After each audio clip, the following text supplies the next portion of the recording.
or decisions. So I began to respect my energy. I started saying no to unnecessary meetings. I took time to walk, to read, to think. And the more I did that, the better I became at solving real problems. Success is not about who works the longest hours. It's about who lasts. And to last, you need to manage your energy like a professional. Not just your physical energy, but your emotional energy too. If you are always around negative people, always under pressure, always angry or afraid, your energy drains faster than you realize. You must protect your mindset like you protect your wallet.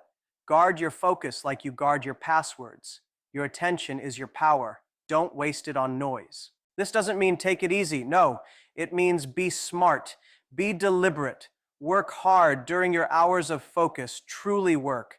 No distractions, no half effort, then disconnect. Rest with purpose. Move your body. Eat well. Sleep deeply. Think like an athlete. An athlete doesn't train 24 hours a day. They train, then recover, then train again. That's how they grow stronger, faster, sharper.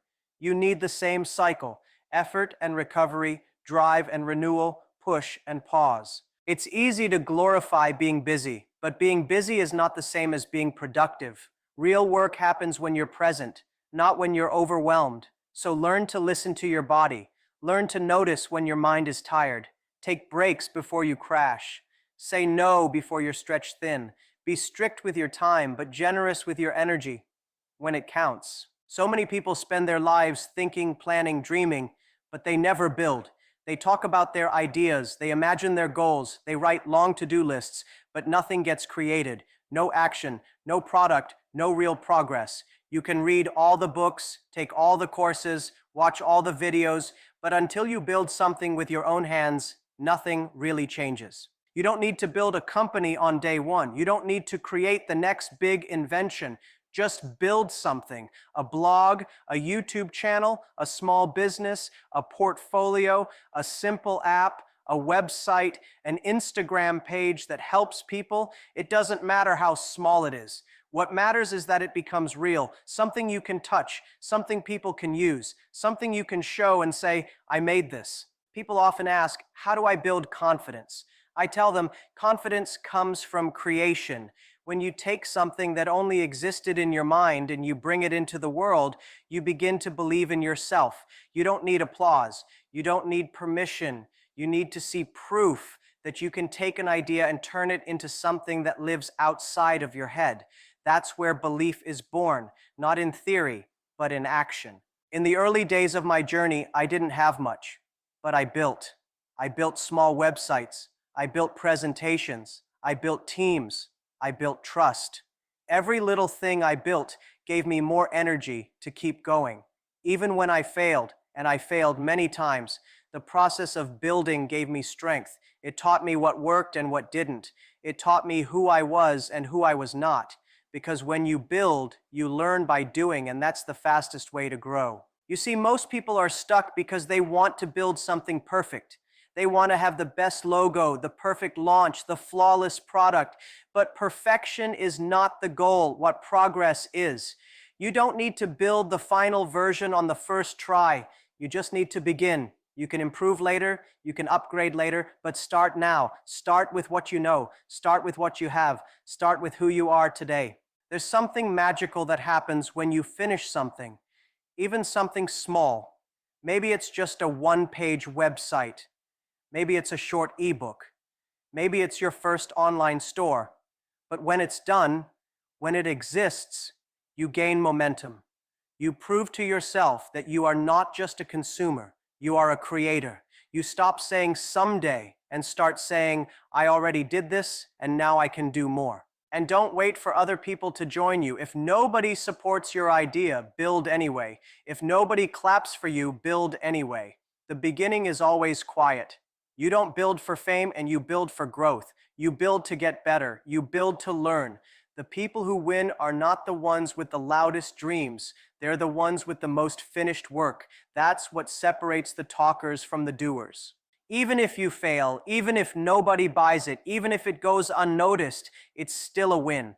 because now you've gained experience. Now you have a story. Now you know more than the person who's still thinking, still planning, still doubting.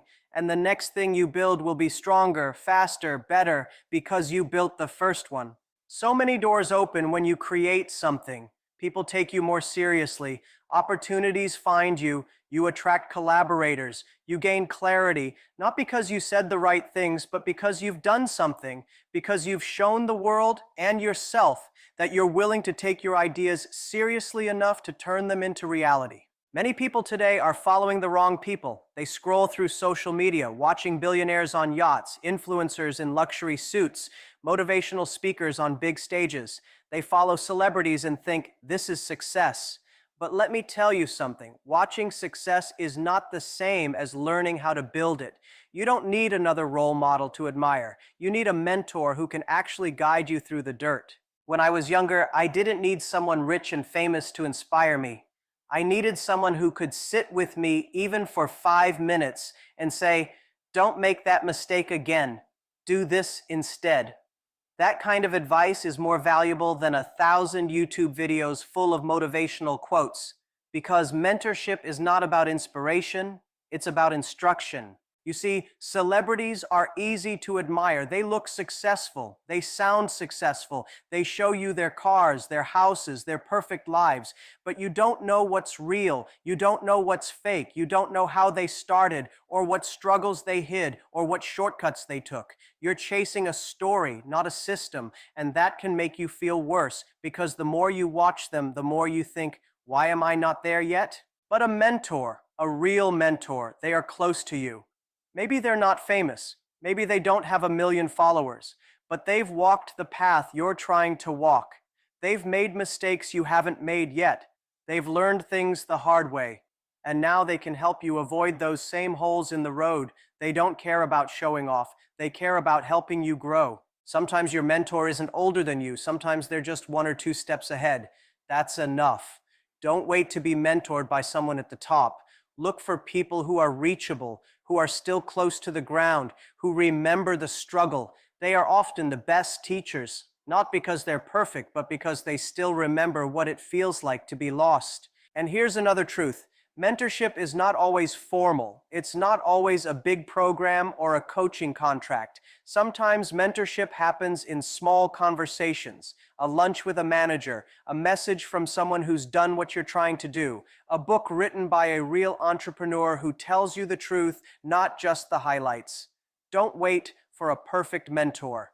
Be humble enough to learn from anyone who knows more than you. But don't confuse mentorship with entertainment. Just because someone is popular doesn't mean they can help you. Just because someone is loud doesn't mean they are wise. Don't follow people because they are visible. Follow them because they are valuable to your journey. A mentor doesn't make you feel jealous. A mentor makes you feel capable. They give you tools, not envy. And when you find someone who can teach you, listen. Don't just ask them, how can I be successful? That's too vague. Ask better questions. How did you solve this problem? What would you do if you were me? What's the one mistake I should avoid? Ask with humility, respect their time, apply what they say, show results. That's how mentorship grows, not through flattery, but through action. Also, be ready to outgrow mentors. One day, the person who helped you get from level 1 to level 3 may not be able to take you to level 10. That's okay. That's growth. Keep learning, keep evolving. And when you reach a point where you have something to teach, become a mentor yourself. Because the world doesn't need more followers. It needs more people willing to pass on what they've learned honestly, patiently, quietly, with the same spirit that helped them rise. Success is not a one-time explosion. It's not a lottery ticket, not a magical breakthrough. Real success is the result of small actions, repeated with discipline, improved with reflection. Most people focus on speed. How fast can I get there? But the smart ones focus on direction. Am I even going the right way?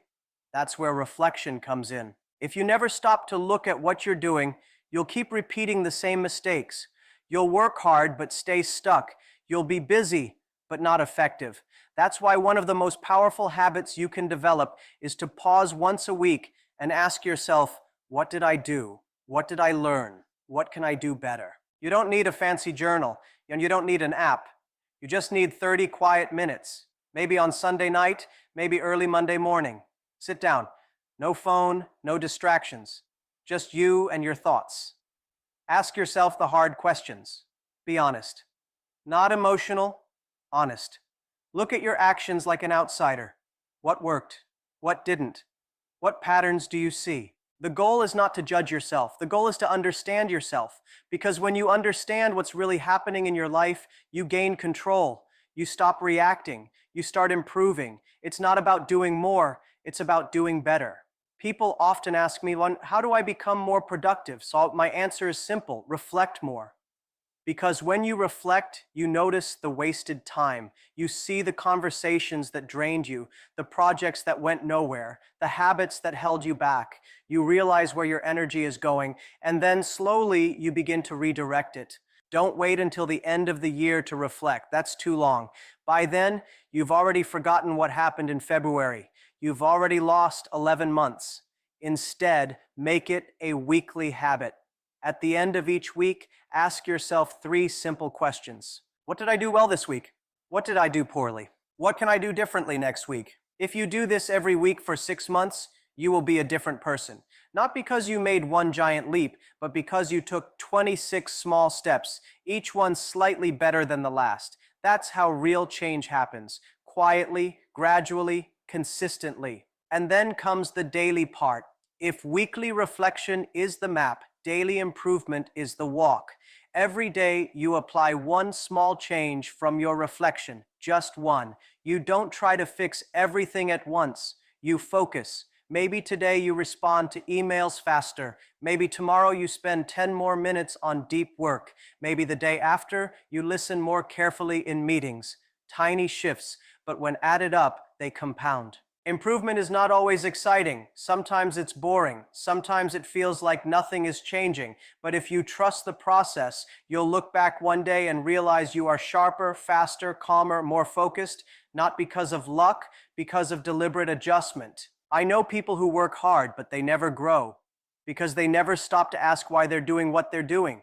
They just keep running. And when you run without thinking, you end up tired, not successful. Reflection gives your effort a direction. It turns motion into progress. You don't have to be perfect. You don't have to win every day. But if you reflect weekly and improve daily, you will always be ahead of the people who just work harder without thinking smarter. It's not about avoiding mistakes. It's about noticing them quickly, adjusting, and trying again with better eyes, better habits, better focus. That's how you move from where you are to where you want to be. That's how growth becomes a system, not a wish. In just 6 months, you can completely reshape your life, not by chasing perfection, but by committing to progress. Start with what you have. Learn one valuable skill. Work hard, but protect your energy. Build something real, no matter how small. Find mentors who guide, not impress. Reflect weekly, improve daily. These actions may seem simple, but done consistently, they create unstoppable momentum. Success doesn't belong to the lucky. It belongs to those who move with clarity, discipline, and heart. 6 months of focused action can do more than 6 years of wandering. The time to start is now.